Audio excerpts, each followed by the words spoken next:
Very glad to speak on this day on which we are remembering with much love and regard, with much respect and acknowledgement, Sri S. Krishnamurti, who founded this meditation and study circle in 1979, I guess. If he was with us today, I see that he would have been 104 years old.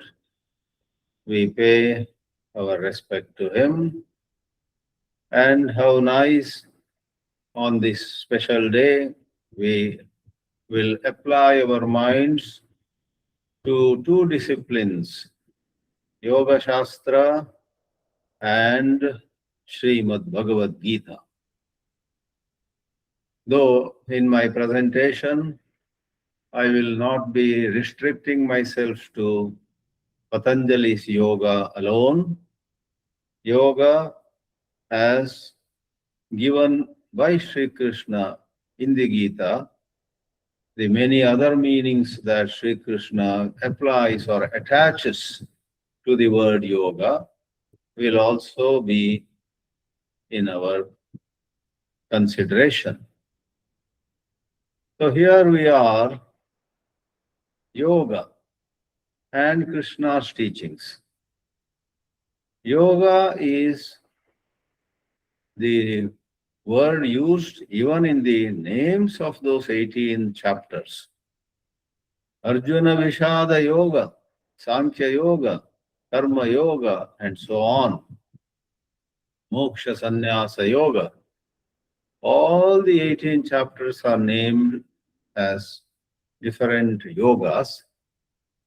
However, we hasten to add that at those places, though the word yoga is used, in no way it represents a spiritual practice, a transformative exercise.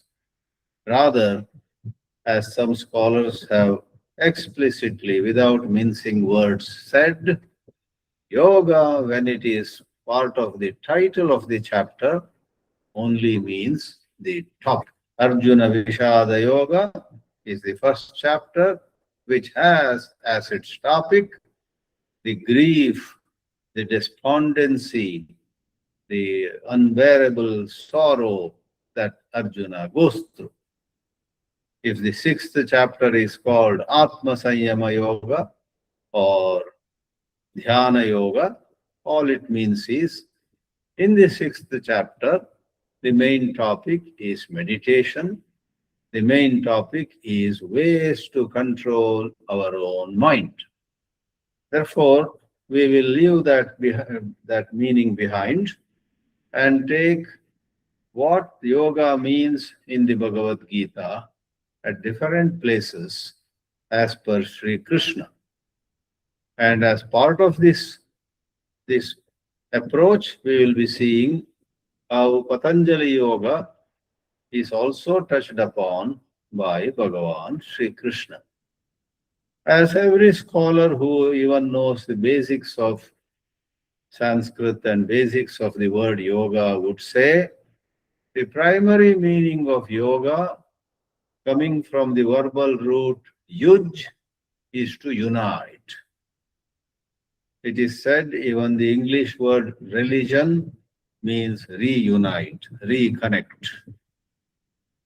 We have yoga meaning connecting to the highest potential, the highest truth in this universe.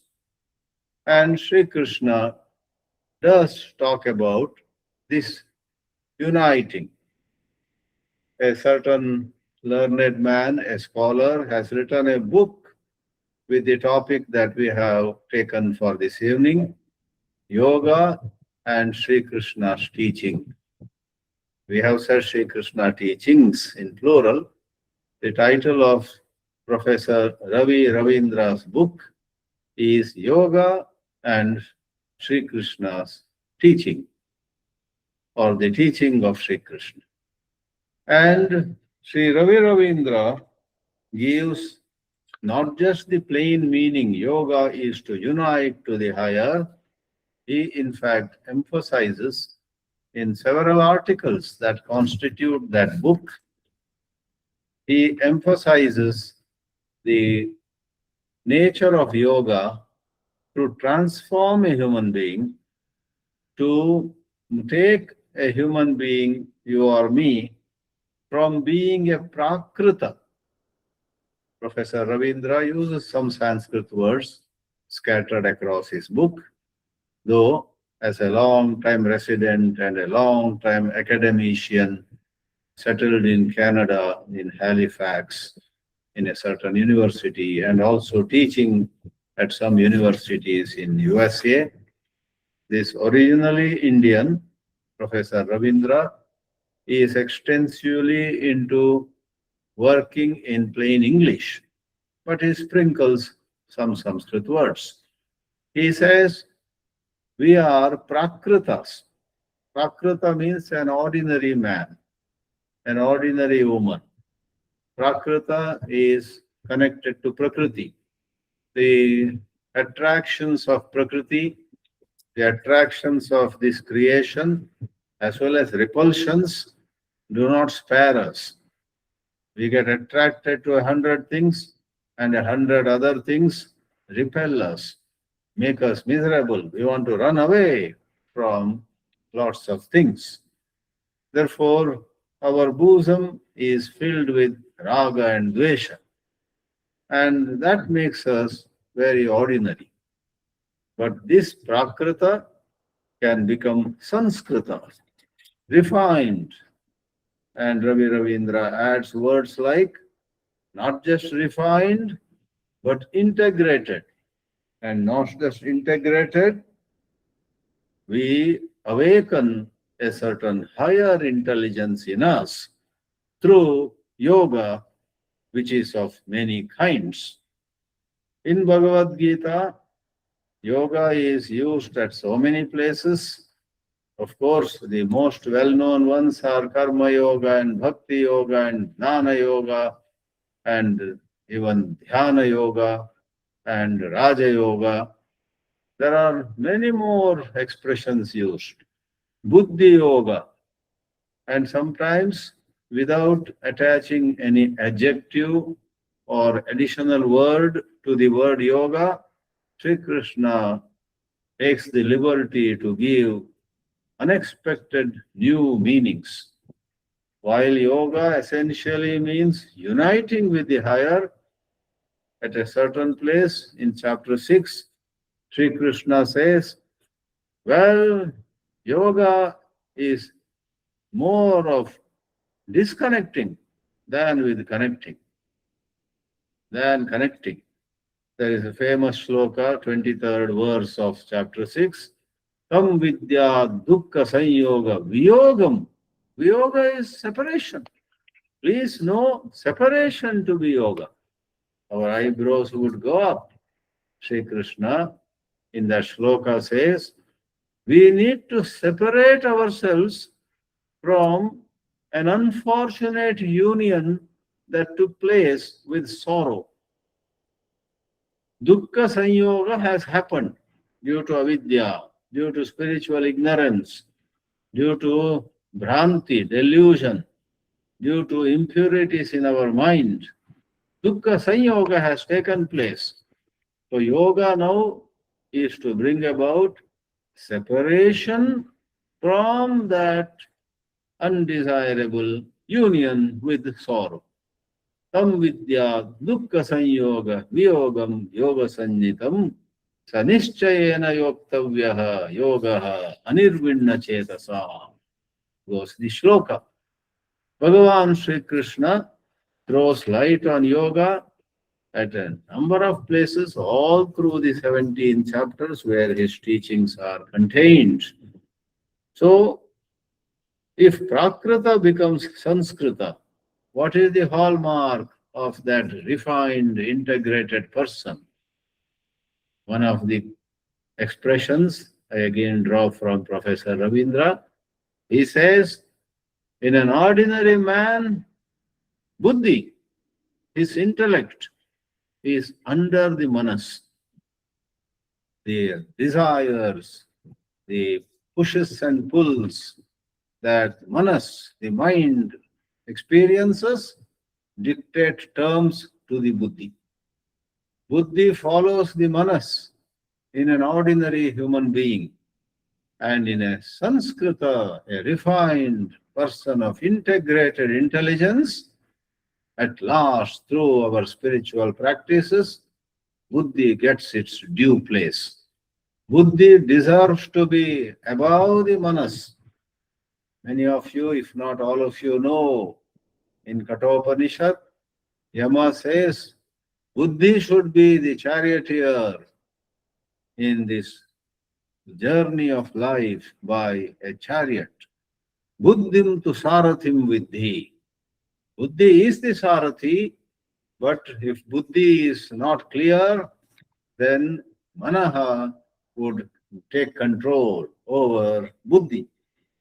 So, what is this matter of so many yogas? Bhakti yoga, Jnana yoga, Karma yoga, Raja yoga, Dhyana yoga, and so many other combinations thereof. Sri Aurobindo coined an expression, integral yoga. It is said by a wise writer that all these forms of yoga are not really separate. The elements of one yoga are in another too. But on the surface, primarily, Bhakti yoga is characterized by love of God. Jnana yoga is characterized by inquiry and lot of scholarly contemplation. Jnana yoga, then there is karma yoga, is all about physical action. You do something, you do puja to worship God, or you do service to all forms of life. And there is also the Raja Yoga, various mental disciplines, where the fluctuations of our consciousness are made to subside. The consciousness in us, which has as its content so many thoughts and emotions, I'm not talking of the pure consciousness, which by nature has no changes, but the human consciousness, which is the repository of likes and dislikes, hatred, violence, regrets, and occasionally pleasure, happiness, and so on. This consciousness is seen to be fluctuating all the time. Therefore, Patanjali Yoga is marked by steadying that mind. Therefore, the most well-known sutra is Yogaha Chitta Vritti Nirodha. And the wise quotation I am sharing with you is all these Bhakti Yoga, Jnana Yoga, Karma Yoga, Raja Yoga, Dhyana Yoga, Integral Yoga, you call it as you may, Kriya Yoga. A lot of teachers are into Kriya Yoga, made all the more known to the world by Paramahamsa Yogananda. And Kriya Yoga again has certain variations, it is said. So, all these yogas are like different instruments in a single orchestra. Think of this metaphor. In an orchestra where a piece of music is being sung, being played very harmoniously, maybe a very able conductor is directing the players, the vocal singer, and everyone. So there are various instruments. The drums are not the stringed instruments. The stringed instruments are not again the vocal singer. Such a wide range of instruments, but all going by a certain beautiful rhythm of the music. Therefore, bhakti and karma and jnana and yoga and integral and kriya and so on and so forth actually have a certain hidden connection. You may be into one of them mainly, but unknown to you, you already are making certain steps of progress in the other yogas too. So, Sri Krishna uses in Bhagavad Gita one other word, Buddhi Yoga. In fact, in the Gita, the word Buddhi Yoga is used at least at 3 places. Right away in the second chapter, which as far as Bhagavan's teachings are concerned is the first chapter. For in the literal first chapter of Bhagavad Gita, Sri Krishna doesn't give any teachings. He just says, Pasya etan samavetan kurun. Uvacha partha pasya etan samavetan kuruniti. So, Pasya partha etan samavetan kurun. 5 words. And that is not any spiritual instruction. His teachings come in the 17 chapters from 2nd to 18th. So in that very second chapter, 49th verse, 2 verses after the famous, very well-known shloka, where Karmanyevadikaraste is said, Bhagavan Sri Krishna says, Durena Hevaram Karma Buddhi Yoga Dhananjaya Buddhau Sharanamanvicha Kripana Phala Hetavaha. Arjuna, go for Buddhi Yoga. Buddhi Yoga is way superior, whereas selfish karma is way inferior. Avaram means inferior, param or varam is superior. The normal way where most of us act day in and day out is with some selfish end in mind. That karma is very inferior. Durena hi avaram karma. Swartha karma avaram. It is low. Buddhi yoga dhananjaya. So Buddhi yoga over there is niswartha kama. However, in the light of many other places where he has used Buddhi yoga, what is meant is Buddhi is samatva buddhi. Buddhi is maintaining equanimity, whether the result of a certain action is as per our wish or against our wish.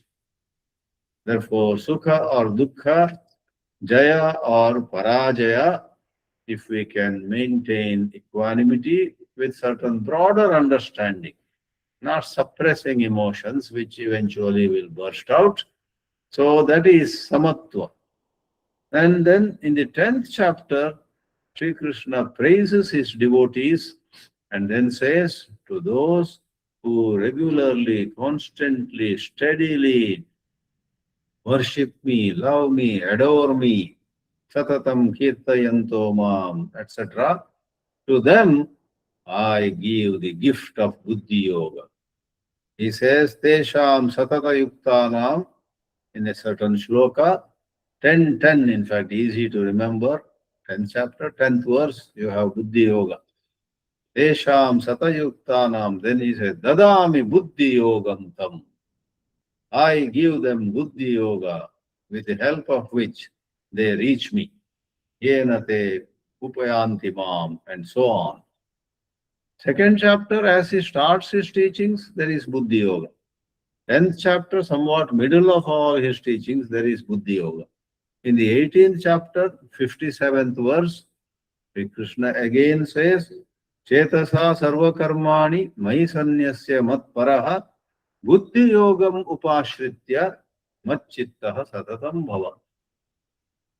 Surrender everything to me, be dedicated to me, and resorting to Buddhi Yoga, stay firmly thinking of me. Buddhi Yogam upashritya mat chittaha satatam bhava. So we have to wonder now, we have to inquire what Buddhi is here. Samatva Buddhi, fine, but if we scratch the surface, what is in it? Therefore, we say Buddhi on one hand is the instrument. Antakarana has 4 parts. Mana, Buddhi, Chitta, Ahankara. But when does Buddhi, of what kind of Buddhi becomes a yoga? It means a Buddhi which has clear vision, which has awakened in itself discernment. Discerning means viveka. Buddhi, without delay, sees what is good and what is bad for oneself and for others, and then guides our life. As Viduraniti, there is a definition of truly intelligent people. Truly intelligent people always quickly see what is good, what is right, and do it. And quickly they see what is wrong and what is bad, and do not do it. Nishevate prasastani ninditani nasevate. The first definition he gives of Pandita, of intelligent person. So Buddhi, when it becomes yoga, is a certain awakened intelligence, integrated intelligence, where we discern. And if it were not so, as we earlier mentioned, if Buddhi were to be at the beck and call of Manas, if Buddhi were to just follow the emotional mind, then Buddhi would dissipate into conflicts. That is where we are using two words. There is intelligence, there is integration. Integration is bringing together. Dissipation is breaking into pieces. Therefore, when Buddhi is above Manas, then there is internal and external order. Our life, in spite of much wealth or much qualification, much social status and whatnot, typically is in tremendous disorder. Our conscience knows it, and people who are close to us also notice it. There is disorder. And therefore, order in daily life is of utmost importance than knowing mantras and tantras, than doing some upasanas, than observing some vows. All of them may play a certain role, but are you living your life, daily life, with certain order? And order here means no contradiction. You do as you say, and you report as you did. You live as per your values in the heart. That order, both internal and external. If you have order internally in your thoughts, words, and action, then it won't take much time before around you there is order. People will fall in line. People will come. People will also add to your effectiveness, efficiency, and so on. So, interestingly, this Buddhi Yoga, which is steered by a Buddhi that has intelligence, that is integrated, as therefore it has order, it brings about order in internal and external life. Interestingly, where does this Buddhi gets its insights? In the very well-known shloka of third chapter, Sri Krishna says, above Buddhi there is something, that is the divine truth. Indriyani paranyahu indriyabhya param manaha manasastu para buddhihi. Then there is the punchline in the verse. You have third chapter, 42nd verse. Above Indriyas is the mind, above the mind is the Buddhi, and there is something above the Buddhi. Yo buddhehe parataha tu saha. Saha means the Atma. There is the Atma, there is the Shuddha Asamsari Atma. There is the pure consciousness, which is the source of extraordinary intelligence. Spiritual intelligence emanates from it and brings about more and more wonderful, desirable changes in the Buddhi. Yo buddhe paratastu saha. The impulses and the energy of a transformed Buddhi are derived from Yo buddhe paratastu saha, something that is even above Buddhi. It is the quiet source. our buddhi receives. Call it God, call it the pure Atma, it's up to you. If buddhi is not functioning properly, Bhagavad-gita throws light on a buddhi which is not functioning. There is a shloka in the second chapter, Vyavasayatmika buddhihi ekeha kurunandana, and in contrast, Bahushakahi anantaha buddhayaha avyavasayina. When there is no inner transformation in us, no matter how much money or power or social status, and no matter how much we show ourselves as in the society, in our surroundings, alas, what happens is our mind is many branched. Bahushakaha buddhayaha. Our buddhi actually is very confused. We may cleverly show ourselves to have a vision, but inside us, we don't know this way or that way to proceed or withdraw. We don't know how to lead our life. Bahushakaha, anantaha, buddhayaha, avyavasayina. No wonder many scholars of Gita have said Bhagavad-gita is a terrific repository of so much of insights into human psychology. How we get disintegrated, how we get integrated are all shown in very splendid ways by this little text. You can hold Bhagavad-gita in your hands, pocket Gita with translation, as I am having here. A little book. This has got all the 700 original slokas and English translation also. Very handy. So you carry this. Of course, some of you can outsmart me. You will show your smartphone. Swamiji, the day of the books is gone. We have it all. Even Shankara's commentary, Ramanuja's Bhashya, and Madhvacharya's all kinds of comments are in this. Yeah, we know that. Interestingly, we are discussing yoga and the teachings of Sri Krishna a day after the International Day of Yoga. Yesterday, June 21, the whole world celebrated the 12th International Day of Yoga. Vani rightly referred to my recent US and Canada trip. I landed in Canada after 2 weeks in US on May 20.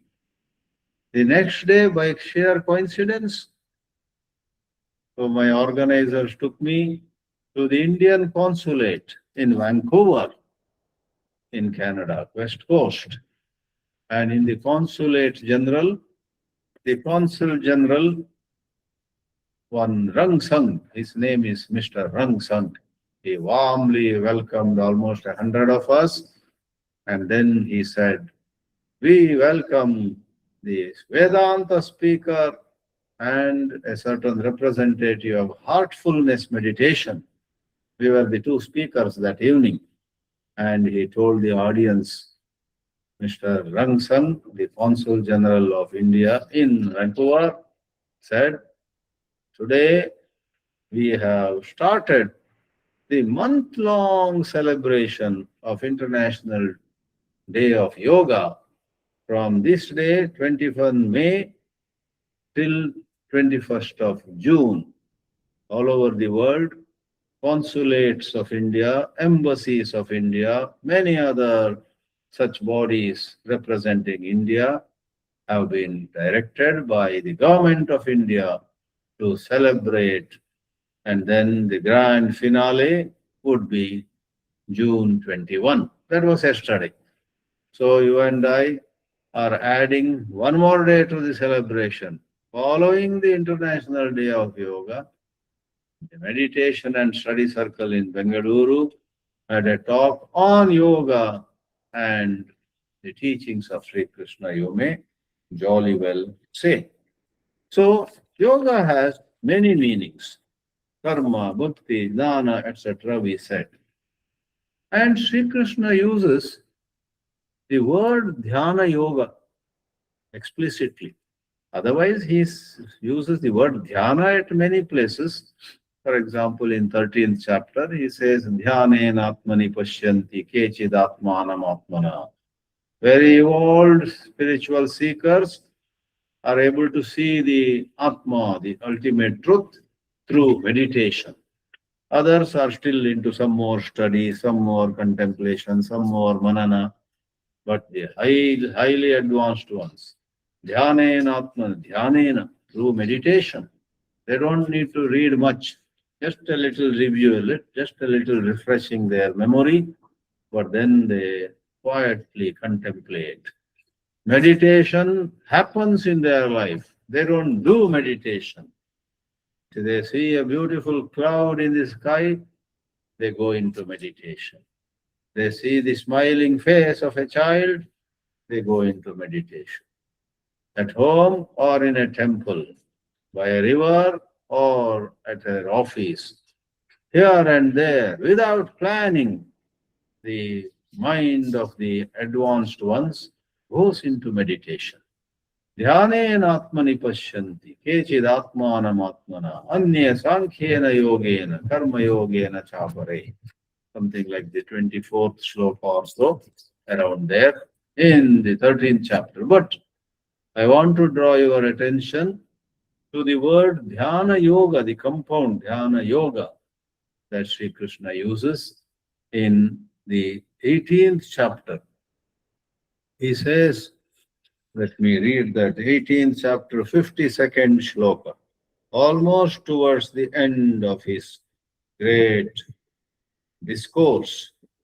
He says, again, he also refers here, or here also he refers, I should say, to advanced seekers.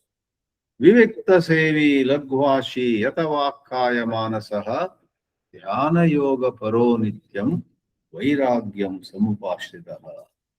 As you and I advance on the spiritual path, nityam dhyana yoga paraha. We don't get into petty things of the day, or even if as a pure expression of duty or love we get into it, we don't get the nitty-gritties of a whole lot of things that happen in life to get inside our consciousness and disturb it. Rather, even while we are at work, we are in meditation. Dhyana yoga paraha.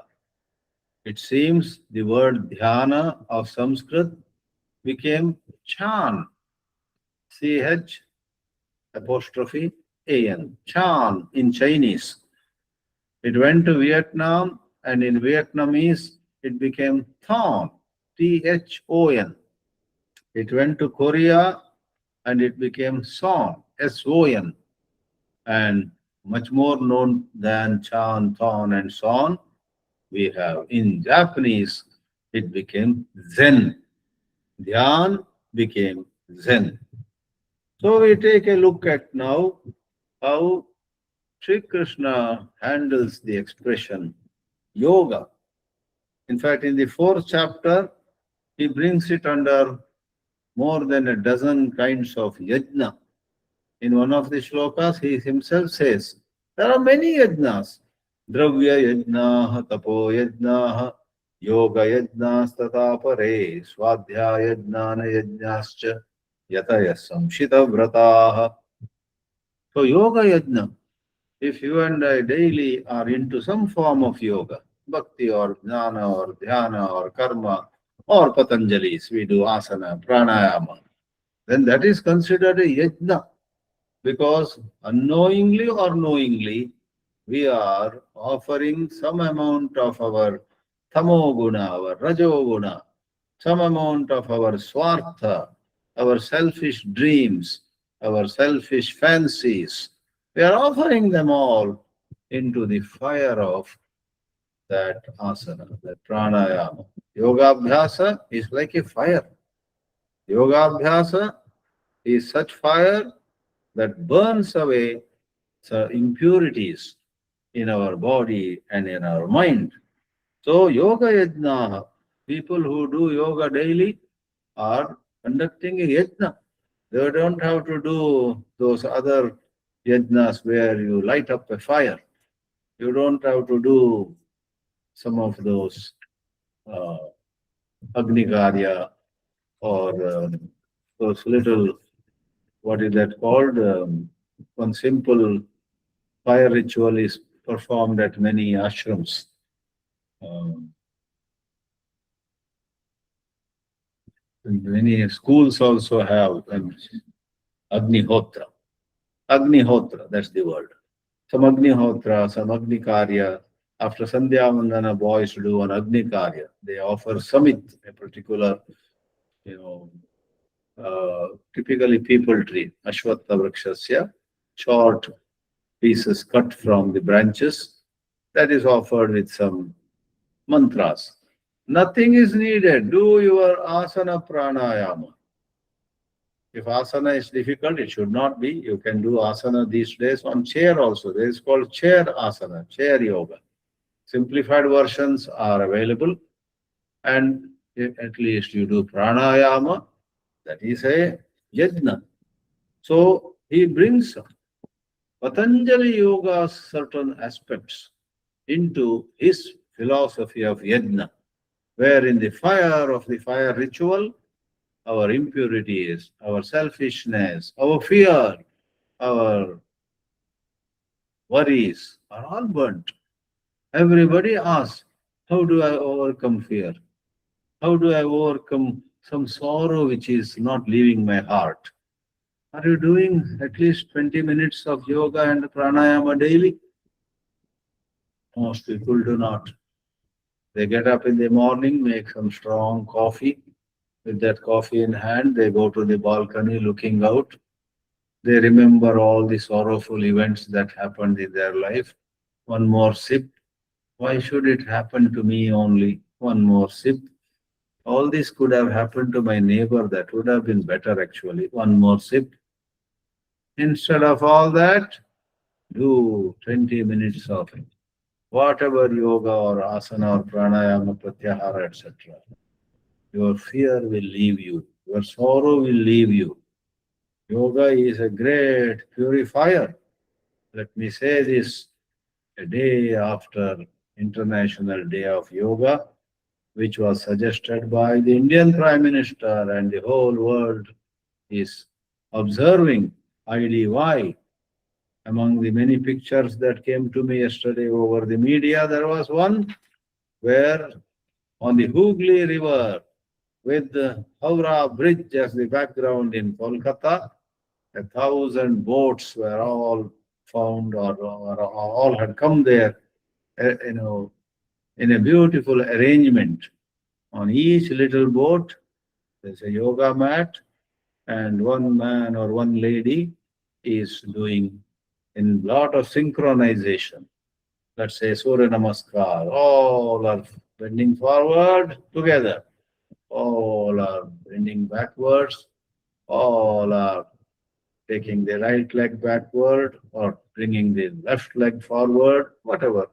All of you know Surya Namaskar. Of course, I got a still picture, not a video, but I would imagine it was a wonderful picture.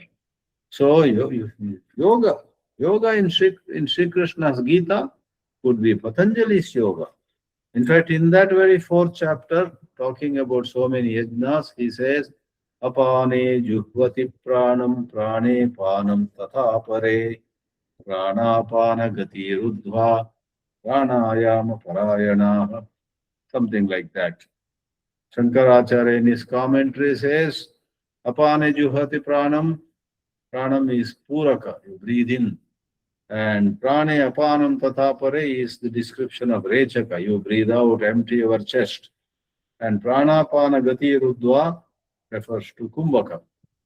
And then in another sloka just over there, 429 and 426,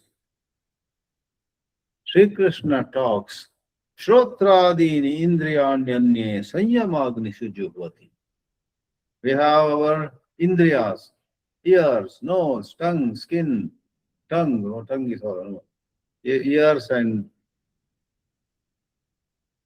shabdam or the shrotram chakshu, eyes, sparshanancha, rasanam, ghranam evacha. The five Indriyas, each of them is such a challenge. Each of them gets disturbed, gets attracted to things, or want to run away from things. Whereas advanced yogic practitioners bring these into Sanyama Agni. A metaphor, self-control is considered a fire. Into that fire they put the disturbances or the agitations of the sense organs. If you read Patanjali's sutras, the word Sanyama is a very technical word.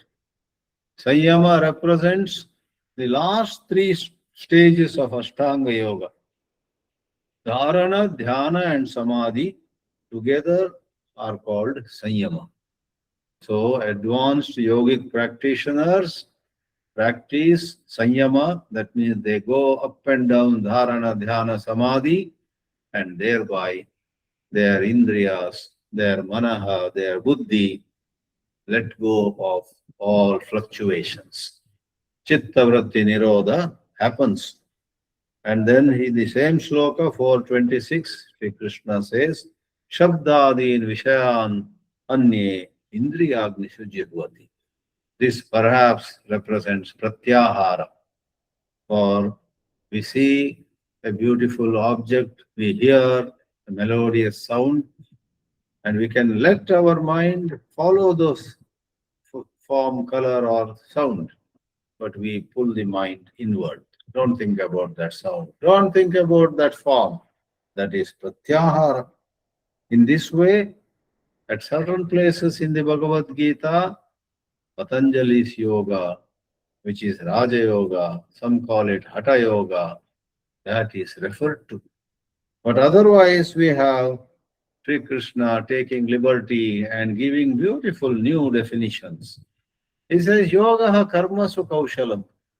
Whatever you do in a day, suppose you do skillfully, that skillfulness makes it yoga. No matter what your profession is, whatever you do, you are a businessman, you are an attorney, lawyer, you are a doctor, you are a scientist, you are a homemaker, doesn't matter. Whatever you do, as you do, there is a certain skill. Now you may say a pickpocket also does his job very skillfully. Teachers of Vedanta especially give that example. So is he a yogi? If a pickpocket very skillfully picks the pockets, picks away the wallets, the other person not knowing at all, neither the person from whose back pocket or front pocket, side pocket, wallet is removed, nor anybody else around there on the train or on the bus, etc. knows. This fellow gets down comfortably next stop and goes away. So does it make him a yogi? Therefore, Shankara's commentary has to be read here. Shankaracharya says, this yoga karmasu kaushalam, the word kaushalam actually has nothing to do with doing something fast, doing something which others don't know, etc. This kaushalam, which is rightly translated as a unique skill, is more to do with the psychology. If whatever you are doing, suppose you do with a mindset of service, mindset of giving, mindset of not insisting on some personal benefits. Personal benefits can be part of the whole thing. You may work with all seva and you accept some salary, some compensation you get, etc. That's different. But primarily, all that you do is an offering to God, an offering to others. So Shankara says, Taddi Kaushalam, that indeed is skill where Yat Bandha Swabhavanyapi Karmani. Generally, anything we do can cause agitations in our mind, disappointment about something we did not get, which we had wanted, or pride over how we got much more than what we had anticipated. So pride, regret, envy, jealousy, sorrow, sometimes even wanting to take revenge on somebody who took away what should have come to me. So all these negativities generally arise. Even in petty little works also, the mind brings negativities. So yaddi swabhavataha bandha swabhavani karmani, in those activities, actions, samatva buddhya, you got more than what you expected, or some other occasion you got so less or nothing as compared with what you expected, samatva. Labha labhe jaya jayo, it is said. Sukha dukkhe same krutva, labha labho jaya jayo, tato yuddhaya yujjasva, naivam papam avapsyasi. That's a shloka. So Shankaracharya says it is not the speed with which you do. Someone does typewriting very fast. Is he a yogi? Somebody writes, somebody speaks well, somebody, all professions. There is an outer skill, an external skill, which is not of much value in spirituality. It is in your mind, you maintain peace, stability, you maintain love for people, you maintain love for yourself. You don't hate yourself, you don't condemn yourself. What an unworthy person I am. In this way, you don't yell at yourself. Success or failure, you take it with certain balance. Taddi Kaushalam, beautiful definition by Sri Shankaracharya. Another place, Sri Krishna says, Samatvam Yoga Uchyate, 2.48, right after Karmanyevadikaraste. Yogastha Kuru Karmani Sangam Tyaktva Dhananjaya Siddhya Siddhyo Samo Bhutva Samatvam Yoga Uchyate. Equanimity. And then in 6th chapter, he doesn't define yoga, but indirectly he does it by saying, who is the greatest yogi? Somebody who sees others' joy and sorrow as his own or her own. 6th chapter, 32nd verse. Atma upamyena sarvatra samam pashyati Arjuna sukham va yadi va dukkham sayogi paramo mataha. Such a yogi is the supreme yogi. Therefore, Lord Krishna respects and completely, fully endorses asana, pranayama, etc., which are external physical exercises, breathing exercises, exercises of concentration. He respects them. He includes them in highly adorable spiritual practices, but he excels in this whole matter when he says it is attitudes, it is outlooks, it is mindsets, it is certain balanced way of feeling, thinking, and responding that makes you a yogi. And seeing others' sorrow and sympathizing, seeing others' success, complimenting them without the least amount of envy. Why did I not get that trophy? Every time she wins, I lose. That is all agitations. Keeping them away, you heartily compliment somebody in your friend circle who won something, who became well known, who earned fame and name. So that is great yoga, he says.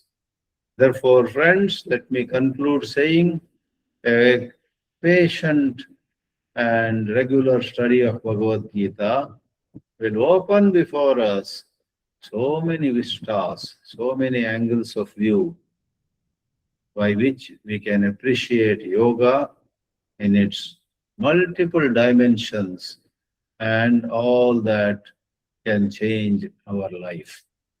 For Jnana Yoga especially, uncompromisingly says, studying, listening to lectures, participating in satsang, etc., bring to you knowledge, and it's just then a matter of time. If you are very sincere, very fast you change.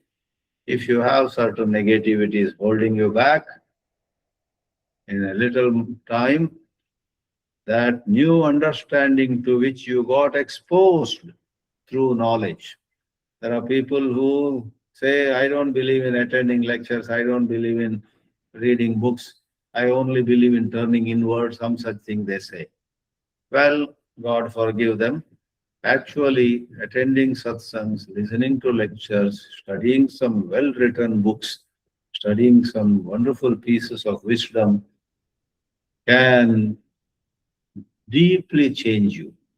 Just sitting down and turning inward, etc., may give you some peace of mind for a while, but certain inner impurities may not go at all. Therefore, yes, there are some upasanas which benefit us a lot.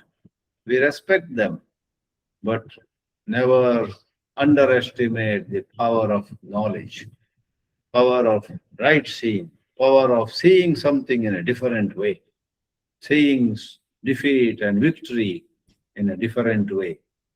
So, lectures do not just end as lectures, they are all set to change you, but for some reason you may not be at this moment letting them change you. That will change. One day you will see these truths that I heard in the lectures are exactly what I need now to open a new chapter in my life, and not those mystical exercises. So, Jnana Yoga is a very, very valid and highly powerful path towards inner change and transformation. Om Namo Bhagavate Vasudevaya.